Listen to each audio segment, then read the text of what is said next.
education is dear to the heart of every person in St. Kitts and Nevis, and it is critically important to the overall development of St. Kitts and Nevis, our country.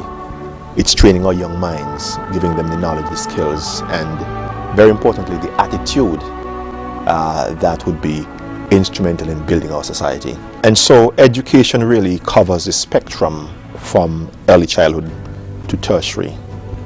So the Ministry of Education is really focusing on early childhood education, which includes daycare, preschool, primary education, secondary education, post-secondary, including college, CFBC, and beyond.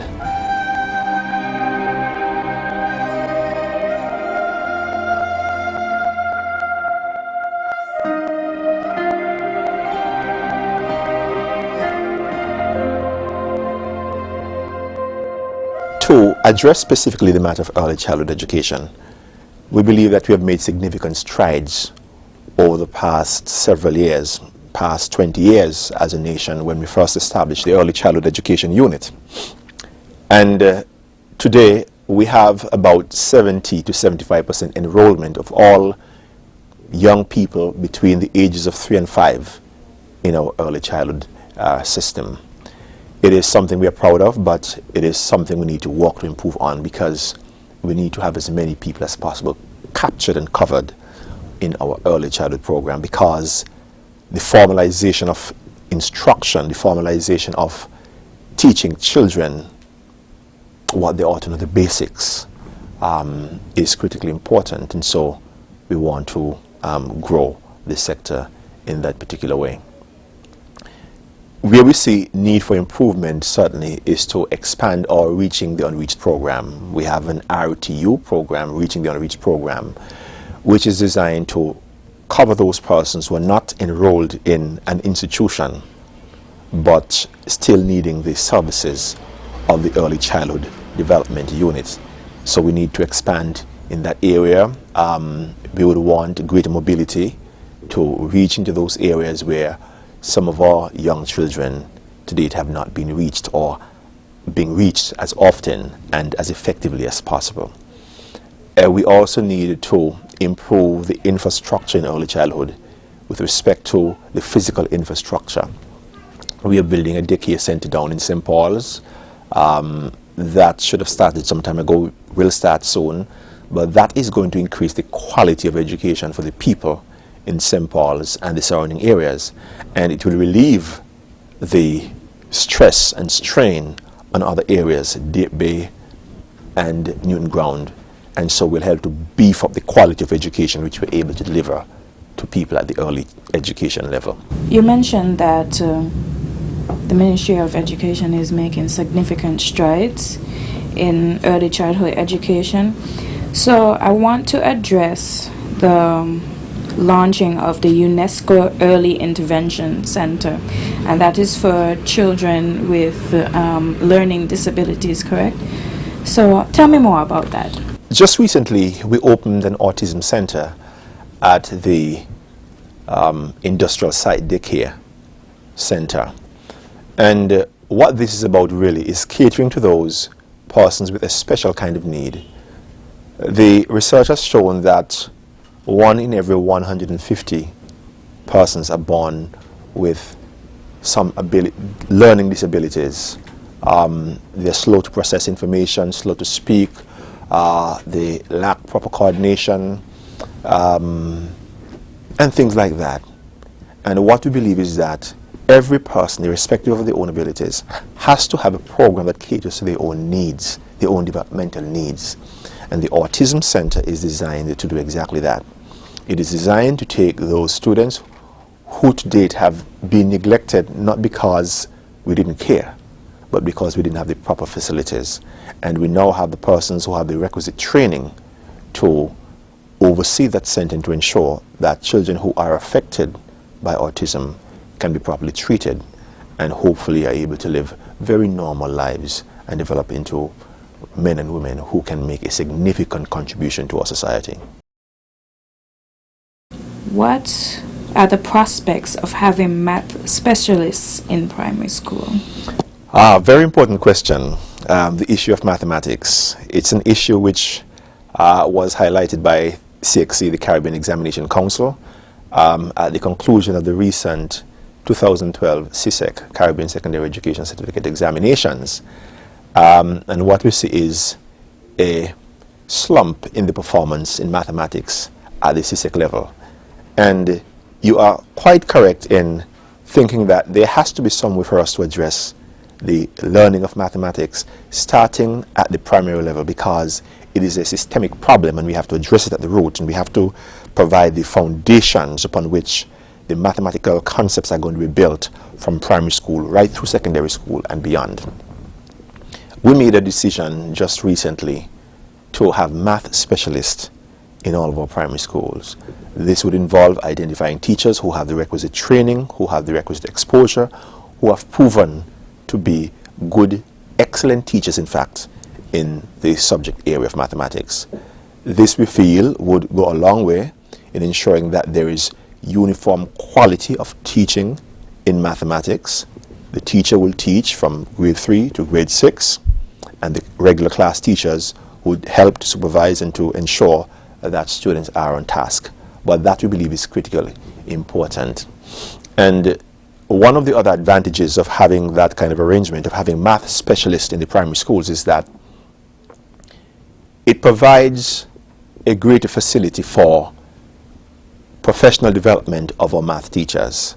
So rather than having so many teachers to deal with in terms of training in mathematics and making materials available, you can easily take this small number of teachers who teach all the grades, grade 3 up to grade 6, in all of the schools, pull them together, give them training, give them the requisite materials, and I think that will facilitate better growth in terms of the teaching and learning of mathematics in the Federation. Over the last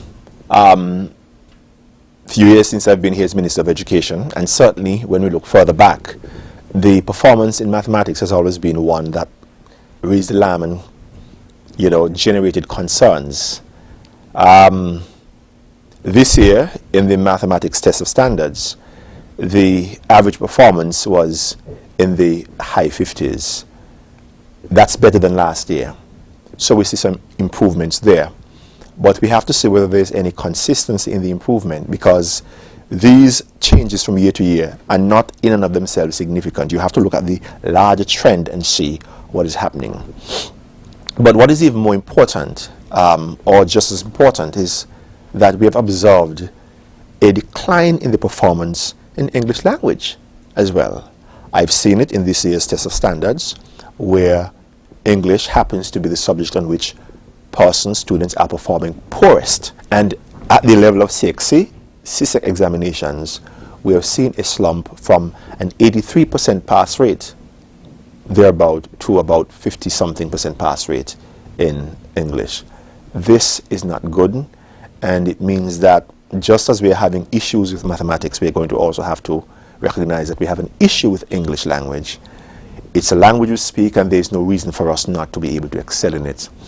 And at times we wonder whether the modern gadgets that we use somehow undermine our ability to use the language, because rather than using the language as we ought to use it, we find all sorts of ways of expressing ourselves using the technology. So we have to look at all of those things.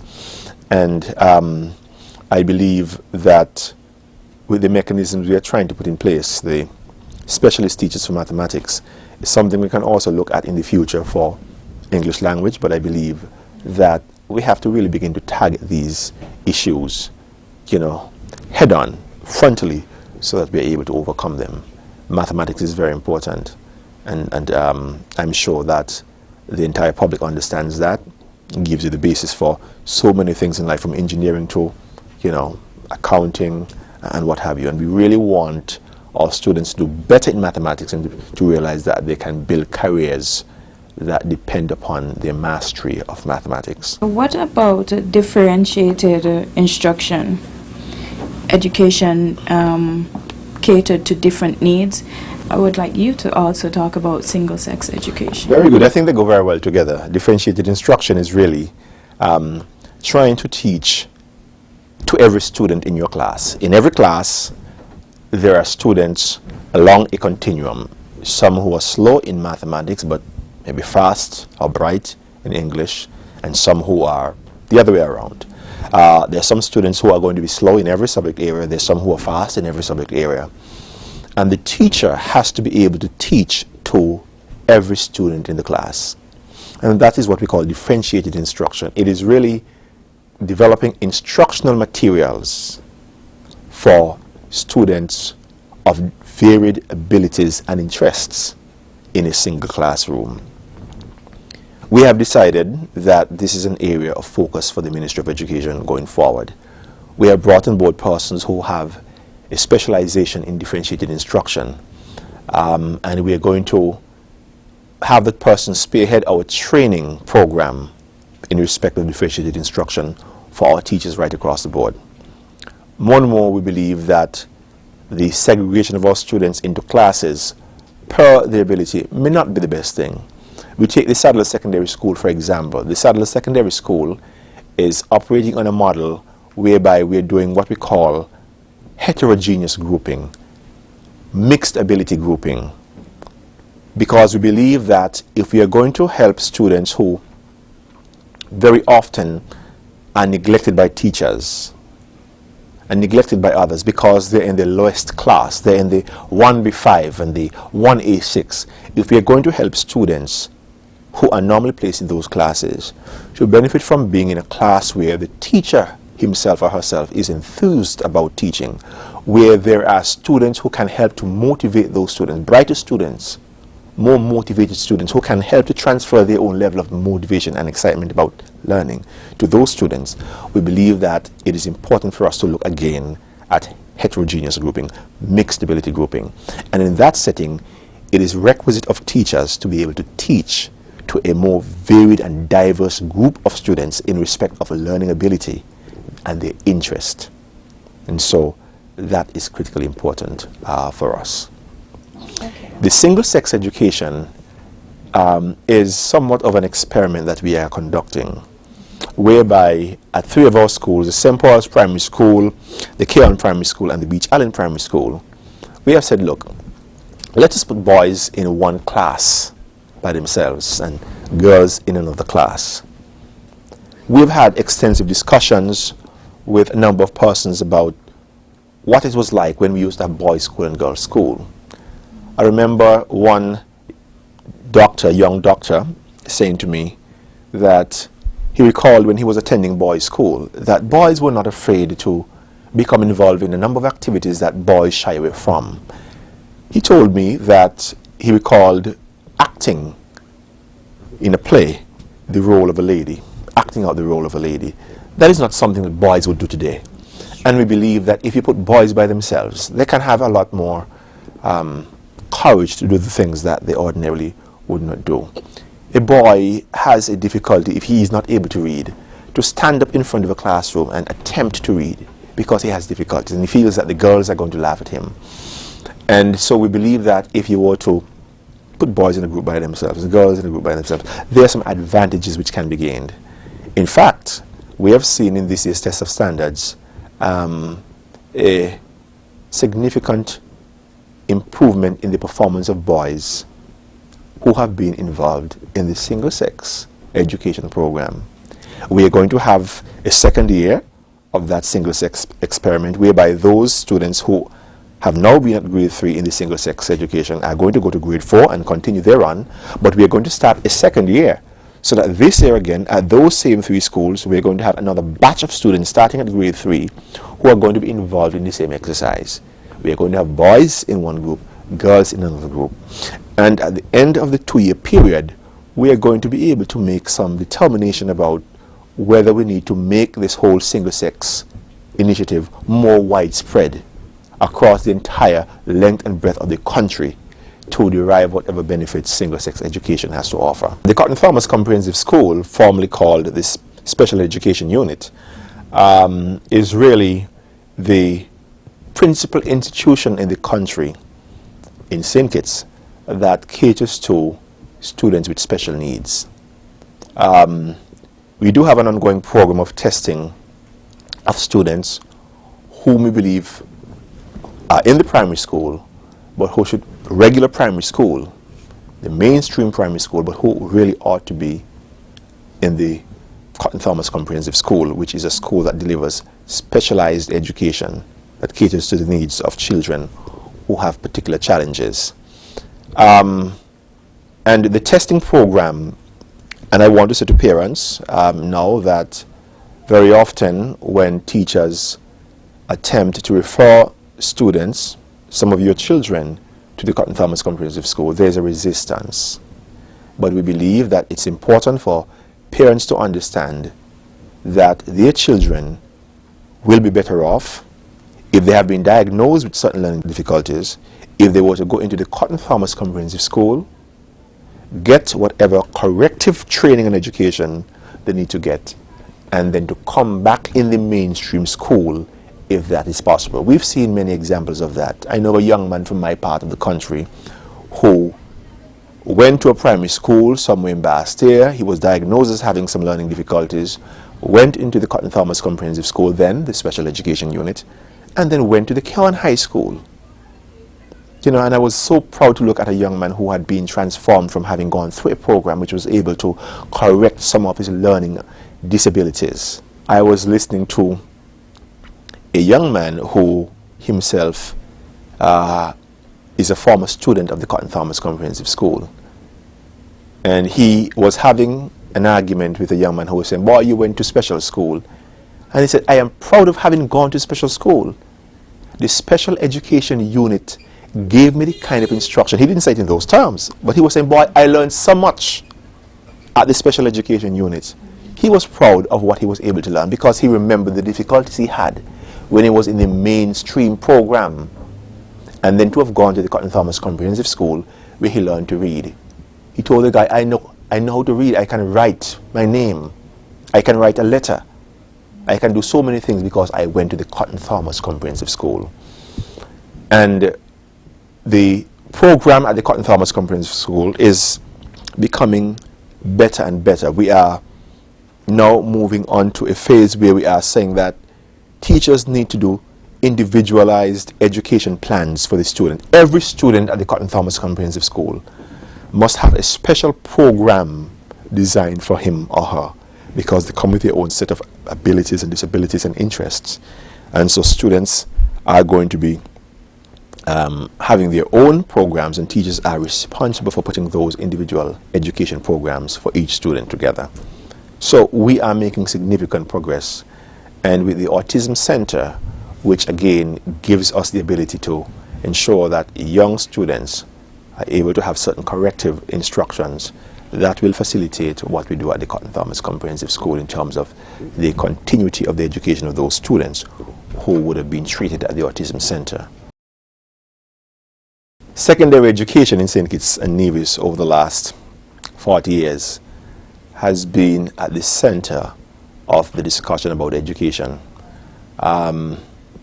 I recently read a report which was put together by Professor Emeritus Errol Miller of Jamaica at UWI, University of the West Indies, who in his research on St. Kitts, he was asked to put together by the Caribbean Development Bank a research about the education system in St. Kitts between 1991 and 2008.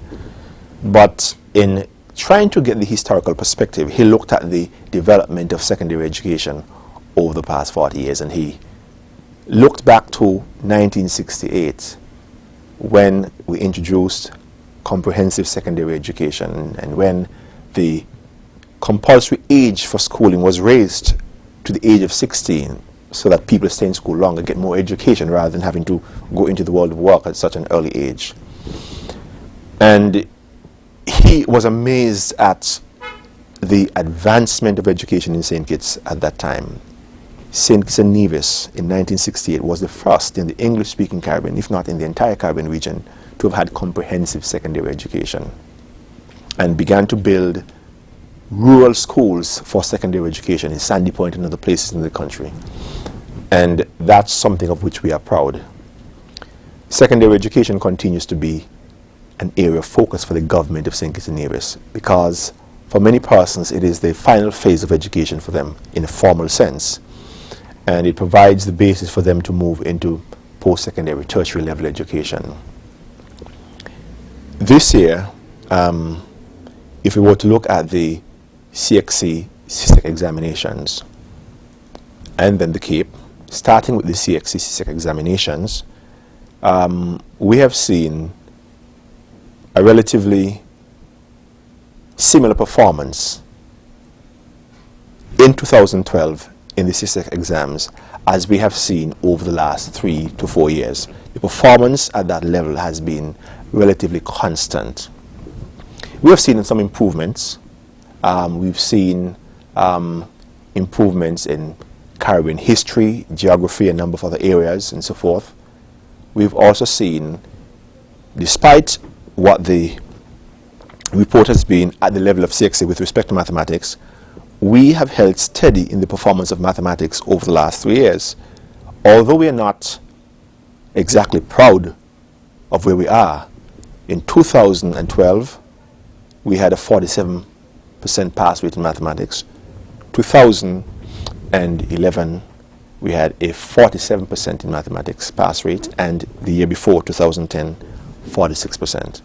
Now, this is not something to boast about because I believe that there's a lot of room for improvement, but this is 14 percentage points above the regional average in terms of performance in mathematics. CXC has reported that there has been a 33% performance or pass rate at mathematics regionally.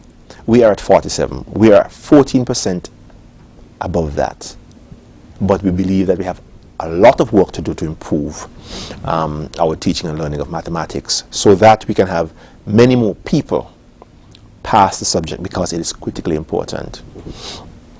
On to CCSLC, which is really a proficiency-based examination offered by CXC.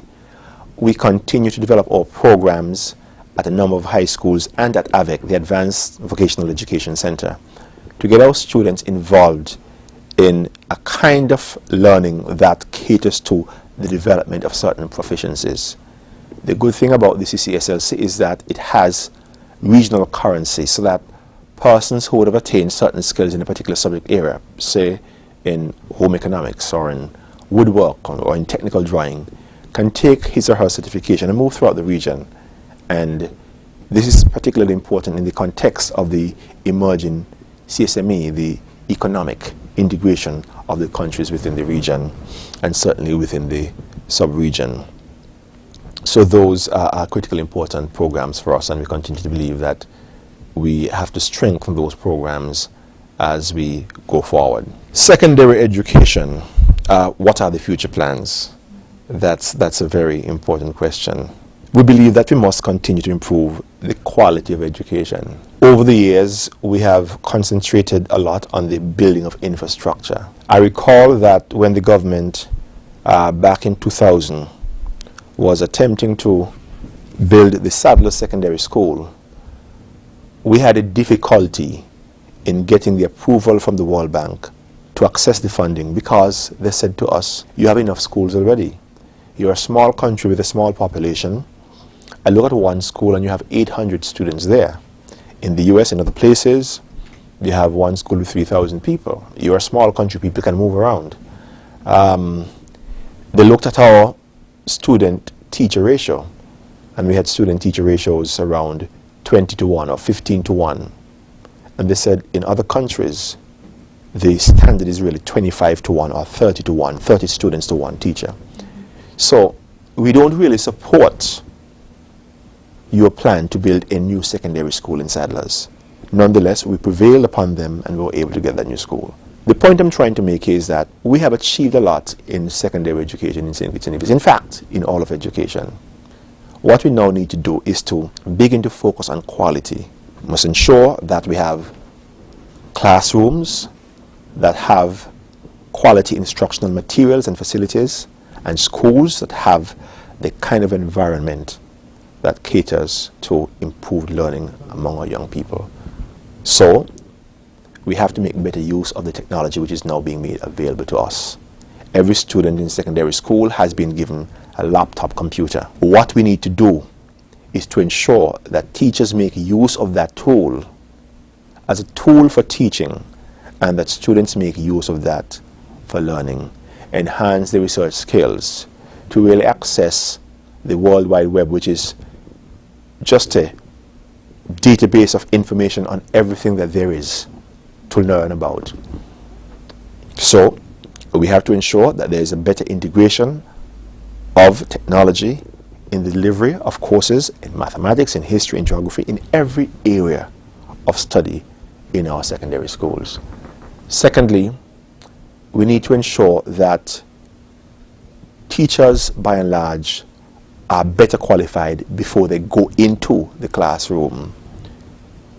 We do have some difficulties at times when we are selecting teachers to teach in our schools. We demand and require that teachers, among all the subjects that they may have, that they have mathematics as a subject that they have passed, English, and at least one science subject. It could be agricultural science, chemistry, whatever have you. And that is what our plan is, because we need to improve the quality of education, and it starts with the recruitment of teachers who have the basics, the foundation to become good teachers and to become master teachers in those important subject areas.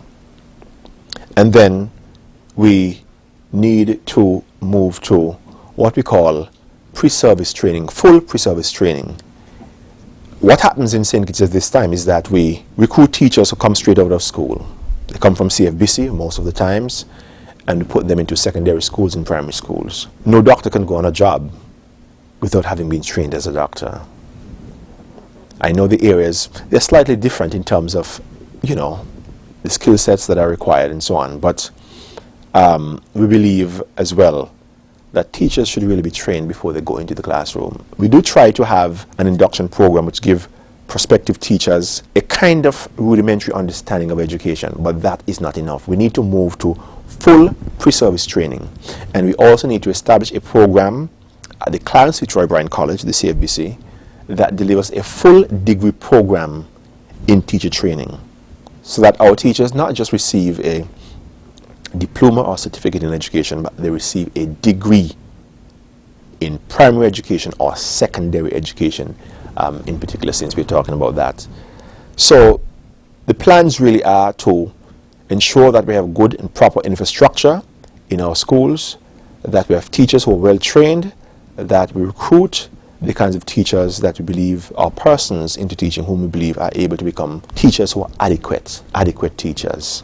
And on top of all of this, we have to improve the learning of mathematics. As I said, our performance in 2012 has been in line with the trend we've seen over the years, but we really believe that we must do a lot more to improve the students' performance in mathematics and to ensure that we can attract more students into the area of sciences and mathematics in particular. Post-secondary education is important for a number of reasons, one of which is to help young people before they go into the world of work, and some, after having gone into the world of work, to retreat to an educational institution for training in a particular area in which they have developed interest. So we have, first of all, the Advanced Vocational Education Center. And that institution performs a dual role in terms of what it is intended to do with students. Students who are being enrolled in the AVEC are expected to pursue studies in an area of skill, a technical and vocational subject area such as technical drawing, woodwork, home economics, automotive engineering, and what have you. And these students would either, having left AVEC, move into the world of work and become semi-skilled apprentices and practitioners, or they can develop the foundational skills to move on to the Clarence Fitzroy Bryan College, which operates at a higher level. So AVEC is really an option for young people leaving high school, particularly those who may have left at fourth form, right? And those who would have left at fifth form but not perhaps having the kinds of qualifications at CXC that they would like, and wanting some more education, some more training, some more exposure, and wanting to develop a skill and to be trained in a skill, they can move into AVEC, the Advanced Vocational Education Center, to get training in one of those areas. This year we want to bring on stream some new programs, one of which is graphic arts and so forth, because we believe that a lot of young people out there have an interest. They're now being exposed to the technology, computing technology, and we believe that it's an area in which people are going to have interest. So we believe that we have an interesting array of subjects being offered at AVIC that students, young people can pursue, and we really want to do that to ensure that we can cater to their needs. Secondly, the CFBC. The CFBC continues to be, in a sense, our premier institution of further education, where we teach teachers, train teachers, and we train our technicians at the Tech-Voc division, or what we call the Technical and Vocational Education and Management Studies division at the college. And we also offer training to adults who have left school and wanting to continue their education in one way or another, in one course or another. But what is most interesting about the CFBC in recent times really is its focus on the development and rebranding of its TVET program, Technical and Vocational Education and Training. We want to begin to offer new programs in agricultural science, for example, and we want to provide the kind of equipment in our various training programs, the automotive engineering, for example,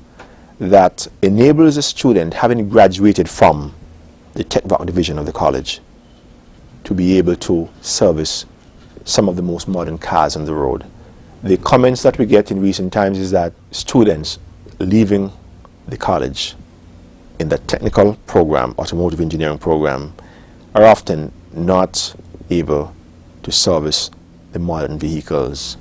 And so we have to provide the kind of training equipment that exposes them to the kind of training that enables them to service modern vehicles. That's important. We also want to bring on stream training facilities in hospitality and management.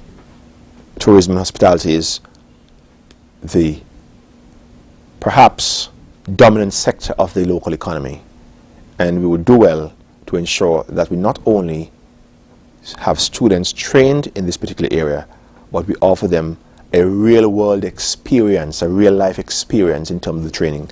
And so the facilities that we are intending to build there are intended to give the students a close as possible to a real-life experience, so that they can make that smooth transition and that we can have high-quality delivery of services in the tourism and hospitality sector. What about national skills? The National Skills Training Program is a program which continues to cater to persons who are in the world of work already, sometimes people who are unemployed, who recognize that they need a new skill. And so the National Skills Training Program from time to time would put on programs, training programs, to facilitate that kind of need. For example, the National Skills Training Program was responsible for the development of the concept and for managing the academic aspect of what we used to call the YES program, right? Youth Empowerment Through Skills program, which was launched at the closure of the sugar industry to help to give some of those people the kind of skills to help them to make a transition into the modern economy. The Youth Skills Training Program, the National Skills Training Program, is also involved currently in the delivery of a program that we call the School Work-Based Program. And what that is really, we recognize that some students at fourth form in high school who are going to be leaving school at fourth form because they will write their school leaving exams and whatever have you at that form and make the exit at fourth form. We recognize that many of them don't attend school well. They don't particularly conduct themselves well either.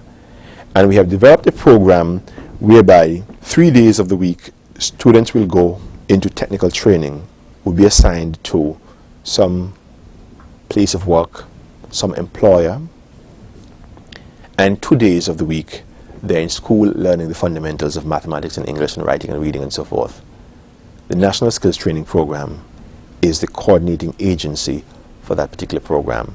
So that continues to be a critically important part of the educational infrastructure and system to ensure that we can continue to offer programs of that sort, programs which are tailored to the current needs of the community, so that if there's a need for persons to be trained in, say, automotive engineering because there's recognition of the fact that there's a dearth of persons operating that area, the National Skills Training Program has the ability to put such a program together, to take persons, young persons, persons who are perhaps out of employment, put them through a program to give them the basic skills and adequate certification up to a certain standard to be able to operate in particular fields. Now let's talk about Project Strong. Who exactly is it targeting?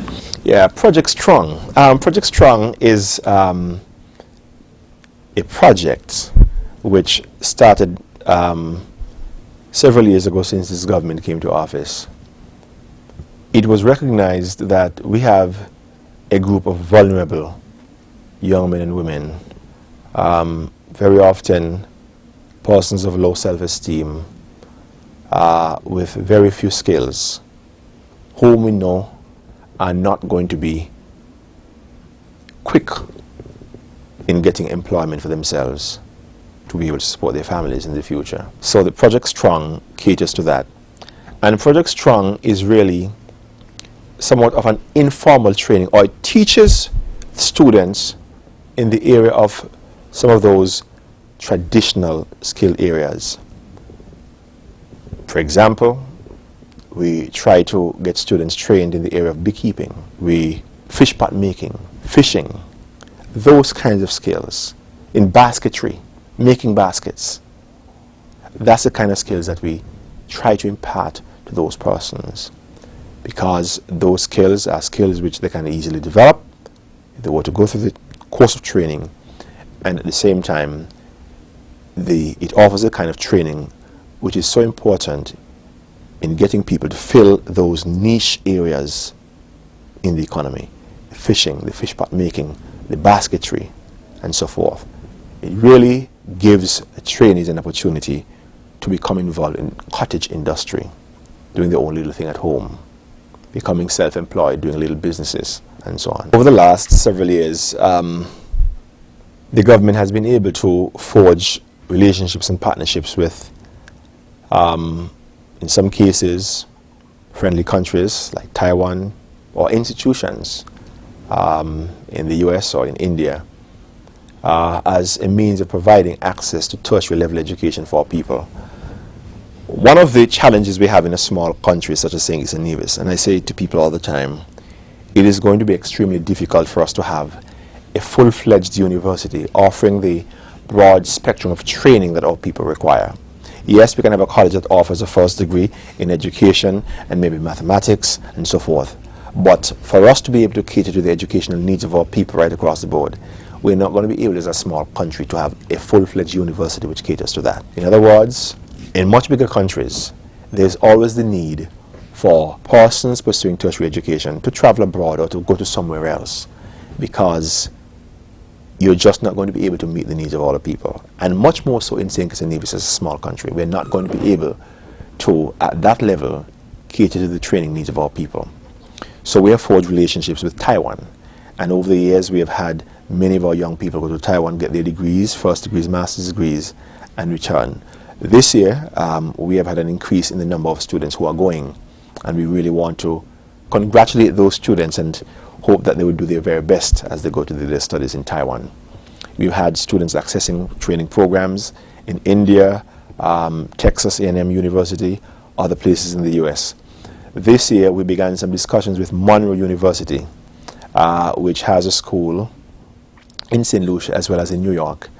And what we really want to do is to provide some facilitation for students to access an education at Monroe University, whereby Monroe has promised, if you were to sign that MOU, that Memorandum of Understanding, to give students a partial scholarship, allow them to have entry into the university at a lower level in terms of tuition, payment tuition. And we really want to forge ahead with that. So these opportunities are very important for young people. We wish that as many persons as possible would take up those opportunities. Sometimes they go begging. And just to conclude on this particular matter, there are so many people who come to our offices every day asking about scholarships, wanting to go off to study. I think we have to find even additional mechanisms and opportunities to facilitate the desire of our people to pursue tertiary level education. I want to know about the policies in place for these students to come back. Very good. It's always a challenge. The question really is, how do we ensure that students who have received the benefit of a scholarship to pursue their tertiary level education come back to the country that has facilitated their access to that opportunity to make a contribution? That's important. It comes back to the old question of the brain drain. If the people whom we expend money and resources on to train never come back here, then in a sense, we are not going to be able to reap the benefits of that investment in terms of the progress of the country. We need the intellectual capital of people who are trained in whatever areas they're trained to come back and make a contribution. In many cases, what we do is that we're able to engage the students in a bond arrangement whereby they are bonded to come back to work in the country at least for a certain period of time. I remember my own experience when I was accessing the Fulbright scholarship a number of years ago. I had to come back to work in St. Kitts and Nevis for a certain period of time. That's what we do generally. In many cases that's effective, in other cases it's not so effective. But we try to encourage as many people, as many as possible for people to come back and make a contribution, because that is important to the development of the country and creating that cycle of opportunity for people to go abroad to advance themselves academically and professionally. Now I would like to talk about the SELF programs. Who benefits from it and the improvements over time. Right. The SELF program, the Student Education Learning Fund, is a facility or a fund within the education department that caters to students by the provision of textbooks, and it also has some relationship with the Ministry of Social Development, whereby students are able to access uniforms. But to talk about the SELF program in particular, it really caters to the provision of textbooks for students and for the examination fees for students writing exams at the CXC O-level level. The SELF program recently has been overhauled. We recognize that there was a lot of wastage, a lot of slippage in terms of the materials which have been provided for students. We have not been able over the years to recover the texts to the extent we ought to. And this year we have streamlined the program. We have said to schools that across all high schools we're going to be using common textbooks. So rather than having Basti High School using one textbook for biology and Keon High School using a different textbook for the same subject area, we have come together, we've said, let us determine which of these texts is the best text for biology, and every school is going to use that. And students will get that text. But on top of that, we are going to have a resource text, which we are going to have very few copies of for teachers to be able to access to get supplementary material. So we've done that. We've also said that we are going to introduce what we call a maintenance contribution from our students, whereby to access the SELF program in terms of getting books, it is going to be requisite that a nominal fee of $25 be paid upfront, which can be used to repair the books, to cover them, to ensure that there is a continuous supply of textbooks. And we are going to encourage parents to come in and help in the covering of these books and so forth, and get them involved to ensure that the program continues to operate to the benefit of the people of the country. At the same time, we do have, as part of that program, a facility that can exclude some persons who are at the very low end of the economic spectrum from paying the $25 fee, so that if a case can be made depending on the background, depending on the circumstances. In as much as the $25 fee is a nominal fee, we can waive or exempt that fee for certain families. We have a particular initiative that we are embarking upon. Well, we have embarked upon it, but this year we're trying to formalize this initiative that we call the Child Friendly Schools Initiative. We believe that schools have to be more friendly. The environment has to be more facilitating. The environment has to be more empowering. The environment has to be more comfortable for students. We see that a number of students come to school, and school is the only place of refuge for them. They're abused at home, the environment is not right, and when they come to school, school is the only place that they can see as a safe haven. So we have bought into this idea, which is a regional concept of the Child Friendly Schools Initiative. And as part of that, we have violence prevention and mitigation. This is something we started last year to concentrate on in a big way, whereby we were able to recruit a number of guidance counselors and appoint them to specific schools. For example, the Beach Island Primary School, which is the largest primary school, we have now assigned a guidance counselor to that school specifically, rather than having that guidance counselor share among other schools as is customary. We've done the same thing at other schools like the Dr. William Connor Primary School and so forth. And all of this is important in ensuring that there is the human resource on the ground to counsel, to deal with students who have violent tendencies, persons who come from backgrounds which are going to require that they get the support of persons in the school environment, that they have someone to talk to understand their challenges and to help them to work through those challenges. People have problems with anger, with temper. We have ensured that we have a network of guidance counselors who can deal with those and avert and prevent many of the challenges that we face. Last year, we put on a special project called Project Purple, promoting understanding, respect, and peace in the learning environment. And schools, high schools became involved. They participated in a number of activities whereby they were called upon to demonstrate their understanding of what it is to be able to live together, to understand other people, to tolerate others because despite their differences. And eventually we were able to get some sponsorship, get some contributions. We printed t-shirts, purple t-shirts. I see many people wearing them around the country still, the purple t-shirts. And we were engaged in a march through the streets of Bastia, marching in solidarity to promote peace and understanding and respect in the learning environment. We believe that we have to use the modern media, we have to use the activities to which our young people are attracted as a means for teaching them the kinds of things we want them to learn.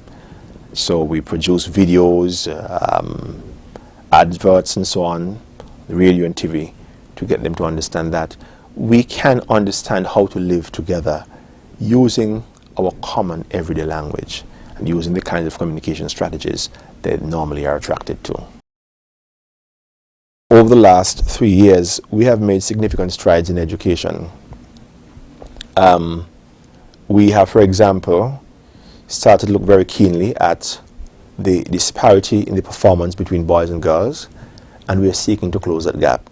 The Single-Sex Education Initiative is one such initiative which is geared towards closing that gap and helping boys to do better academically. We've seen the marginalization of boys in the wider community, and that marginalization comes from the fact that they are not as well educated as the girls. We believe that that situation must be corrected, and we're working to correct that. We believe, additionally, that there's a lot of work to be done in terms of the building of the infrastructure. And many of our schools, the Bastia High School is one such school that needs intervention in terms of providing the kind of support for the repair and overhaul of its physical infrastructure. Those are the kinds of things that we have to focus on.